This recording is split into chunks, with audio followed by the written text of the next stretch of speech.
Yes, guys. Hello and welcome back to the Spurs-related YouTube channel and podcast. I hope everyone's doing very, very well today. Today, we have got a transfers update video for you guys. And my goodness, the transfer news never stops at N17. And today, we have got 5 updates for you guys. And I'm joined alongside Jack of Spurs-related today. Andre is at work, so it's time for Jack to really give the news side of things today. Jack, how you doing, mate? James, I'm doing well. You've switched me to the left-hand side for our YouTube viewers. He clearly likes the right-hand side. I like Dejan Kulusevski, but I'm doing well. Looking forward to this transfer update. Lots to talk about. Some interesting signings that I'm sure James is going to probably disagree with a couple on me, as we always do here on Spurs Related. But no, looking forward to getting into things. Super, Jack. Good to see you and good to see the Spurs Relatables back watching another video. If you're here, please could you do us all a favour and smash that thumbs up button. It's free to do so. Smash the subscribe. Let's see if we can get 100 likes on this video. It'd make our day. And comment below on your thoughts on the talking point. As always, there will be a secret word. And a reminder, guys, that below there is 5 or 6 of you that are already members. We do appreciate all the support. If you do have the funds to become a member without any stress and without, the cost of living and everything, we don't expect everyone to. But if anyone can support in any way, that would be most grateful, and we'd be absolutely buzzing to have you as a Spurs Relatable member. So it's down in the description below if you wouldn't mind. Please, thanks so much. So, Jack, let's talk about the news today. We have got 5 talking points, like I said, and let's go straight into the first one. And it's this man, Davinson Sanchez. We're talking about him again, and there's an update about his potential move to Russia, Spartak Moscow. Jack, do you want to take us through this one? Yep, so Fabrizio Romano has actually reported on that a fee being agreed for Davinson Sanchez. Sorry, not a fee being agreed. There is rumoured fee to be around 12 to 15 million euros for Sanchez. And for me, it seems like there's always interest for Davinson Sanchez, but it looks like finally we'll be offloading Sanchez to either Spartak Moscow or other clubs that I'm about to come into. But for me, this seems like a smart deal to finally get over the line. Let's move him on. It hasn't exactly been a fairy tale, Sanchez at Tottenham. He come in with a lot of expectation. He made his move from Ajax as a very promising young centre-half. He showed a lot of promise in that first season alongside Vertonghen and Alderweireld, but it just hasn't quite been the signing that we hoped for him to be. But it looks like he's going to be on his way now. The fee will be agreed from about 12 to 15 million euros, and it looks like he could be heading to Russia if he agrees personal terms with the club. So we'll wait and see. But yeah, there's our first talking point of the day. Yeah, we've had Real Betis, we've had Villarreal, we've had Spartak Moscow. Jack, correct me if I'm wrong. There's been 4 or 5 clubs linked with Davinson Sanchez. Galatasaray as well. Galatasaray. Big So move. I'm at the point now where I do want him to leave. Of course, I don't really mind where he goes as long as we get, 10, 15 million pounds for him, which it looks like we will if we sell him to Spartak Moscow. And so, yeah, let's see if this one progresses in the next few days, and we'll keep you guys updated on it. Now we move straight over to this man again. I have my opinions on this guy. You guys, Spurs Relatables, know how I feel about Gallagher, but Conor Gallagher is apparently valued at £35 million, Jack, as per the standard sports, so around tier 2, tier 3. Thoughts on this one, Jack, and did you want to take us through it? Yeah, so it looks like Tottenham are heavily interested in Conor Gallagher, and it looks like a deal like that will only happen if Pierre-Emile Hojbjerg, who we're about to come on to as well, moves to Atletico Madrid. For me, Conor Gallagher, we all know, had a fantastic season at Crystal Palace, and him being at Chelsea doesn't fill me with the biggest excitement, just because I don't want Chelsea's dribs and drabs. We were a lot stronger than them last season, and it just doesn't feel right. But there is definitely a player in Conor Gallagher. And I was actually very keen for him to come in last season when he had a really strong season at Crystal Palace. And we've seen Chelsea don't often get the best out of these players. And one thing, I've been doing a lot of research on transfers and the reason why they fail. And it's not always because they're a bad player, James. It's because they're not coming into that right structure. They're not exactly playing in the role they want to play, and you're not getting the best out of a player. And for me, Conor Gallagher is best suited to an 8. So for me, it's a bit odd that he would look to be the replacement for Hojbjerg. When in for me, Mm.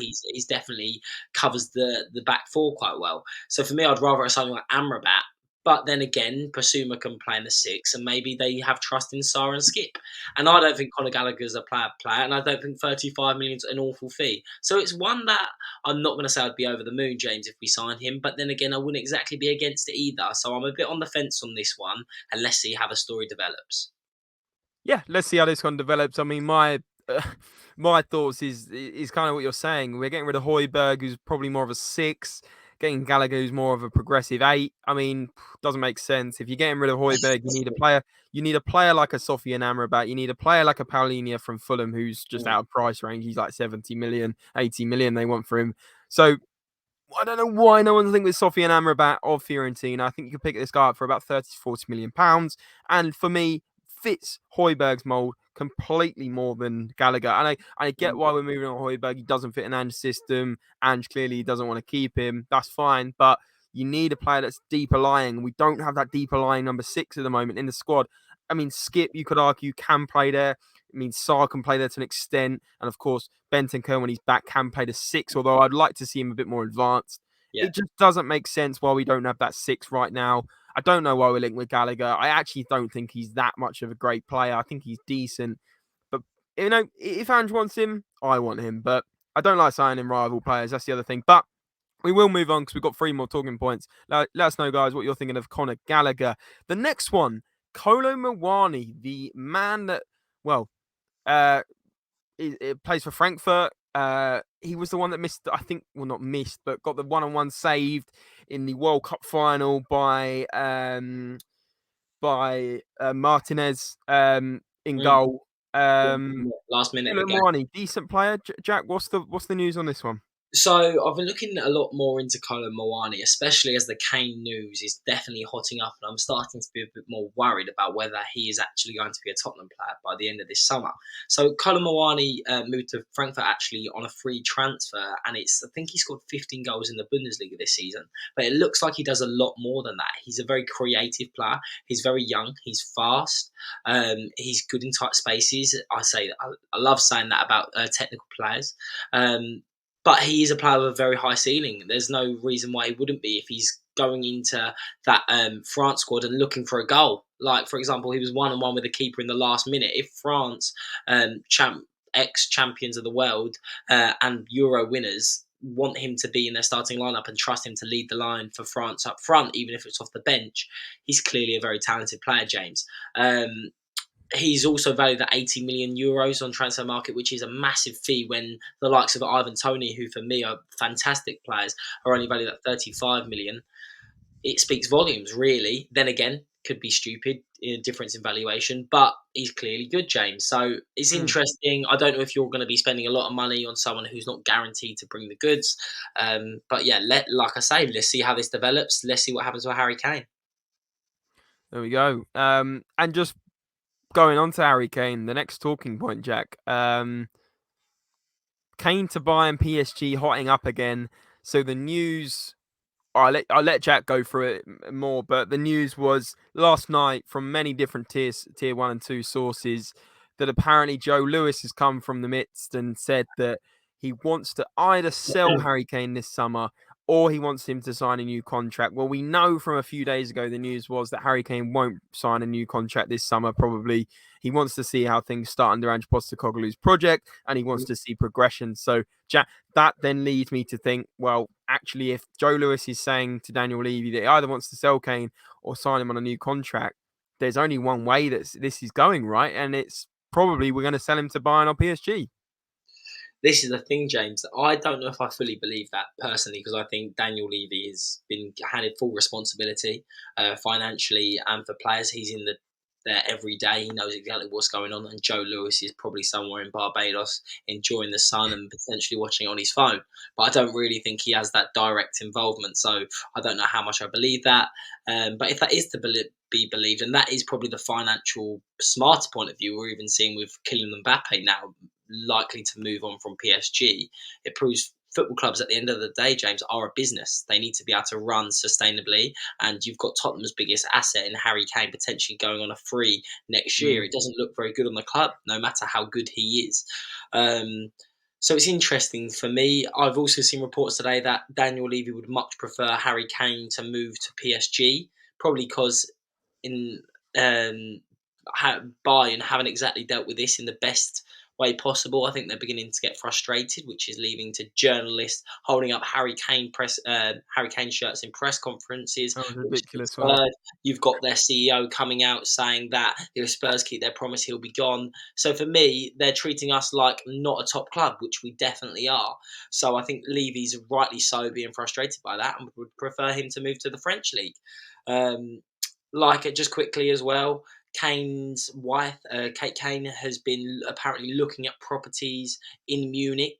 She's been out there herself, so clearly Harry's saying, "Let's look at this is a real possibility now." Yeah, Just but like how true, Jack? How true do you think that is, Jack? I Because think I it's saw that. true. I think it's true because at the end of the day, you've got to plan for life in the future. And Harry Kane is one of the world's best footballers, and you're going to have to plan for the future. And it wouldn't strike me like it's James. We can look at houses on our phones online. It's just natural, really. I would love to live in Barbados one day, and you're going to look on the app Jack, anyway.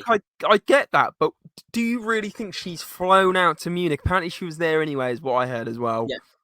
Do you really think she's looking around at property? Like, let's flip this a second. Harry Kane's got, I believe, 4 kids now, right? Or one on the way, so it will be 5 or will be 4. I can't remember exactly. Mm, So he's got a lot of kids. He's got a young family. Do you really think he's going to want to take his kids out of nursery and whatever else to mm. go to Germany?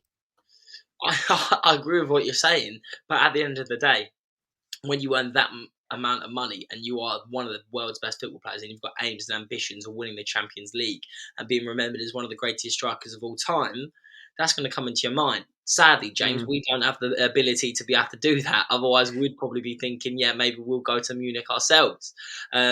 But like you say, he's just had this mural up at Tottenham. Everyone knows how greatly appreciated he is. So it's not a simple move, especially when you've got Daniel Levy as our chairman, who is going to make sure he gets every piece of money, and rightly so. Harry Kane's our best football player I've seen in my lifetime, alongside Gareth Bale. But like you say, James, this story changes every day. Let's see how it develops. For me, I would probably rather him move to PSG from a selfish point of view, just because the way Bayern have treated him. But like you say, let's see what happens. It's definitely Yeah. far from done. Yeah, we'll keep you guys updated on this one. Let us know what you think about the Harry Kane situation. We have got one more story, but if you have got to this point of the video, I'm going to whack in that secret comment. And that secret comment right now is going to be actually, I'm going to flip it because today, everything that's happened in the transfer window has been overshadowed by this crazy, crazy bid by Al Hilal for Mbappe. So you're going to whack in the comments Mbappe today, Mbappe. And let us know your thoughts. Does this Mbappe news potentially affect the Kane news? I think it might, even with the PSG, if Mbappe goes and he's leaving PSG, they need a new number 9. Does Kane then accelerate to PSG? Let us know in the comments below. That's the secret word, Mbappe today. But we got one more story, and that is Hojbjerg to Atletico Madrid is looking more and more likely by the day. Apparently, Jack, I believe terms have been agreed between Atletico and Hojbjerg's camp. Can you Mm. update us a little bit more on this one? Yeah, I think I've seen a few contrasting reports. It's either very close or personal terms have been agreed. For me, it's really interesting because I think Hojbjerg is a very valuable player for Tottenham. I think he's someone who comes with a lot of worth, and I definitely think if Conor Gallagher's worth £35 million, then Hojbjerg's easily worth 35 to 40. No problems about that. I think he's a player that would do very well at a club like Atletico Madrid, especially when they play quite defensive football. And to be honest, we've seen Hojbjerg thrive off that before. I think we underrate him as Tottenham fans sometimes, Yeah. but maybe it's time for him to move on.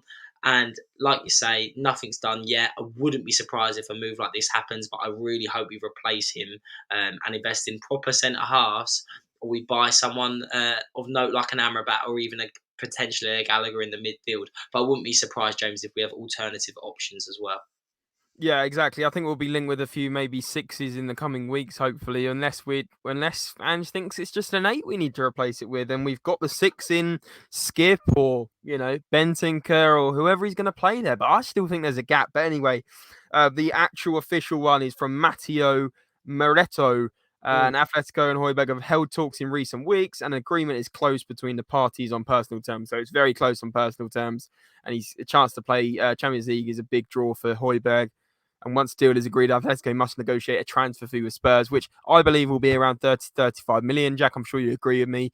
Well, Pardon? 35 to 40 in my opinion, but I like think it'll be less. fuck. Yeah, I reckon it'll be closer to 30 than 40. But let's see. Let's see what happens. But there you go, guys. 15 minutes. Whizzed through that. Jack, great stuff as always, guys. Smash that secret word in the comments. Mbappe, if you did get to this stage, smash the like. Let's get 100 likes. Smash subscribe. We're on our way to 3K now. Thank you very much. If you didn't see the live stream, we were massively appreciative for the 2K. So thank you so much for 2K, guys. Let's keep growing this great community of Spurs relatables. And guys, we will see you in the next one. As always, guys, remember, come on, you Spurs!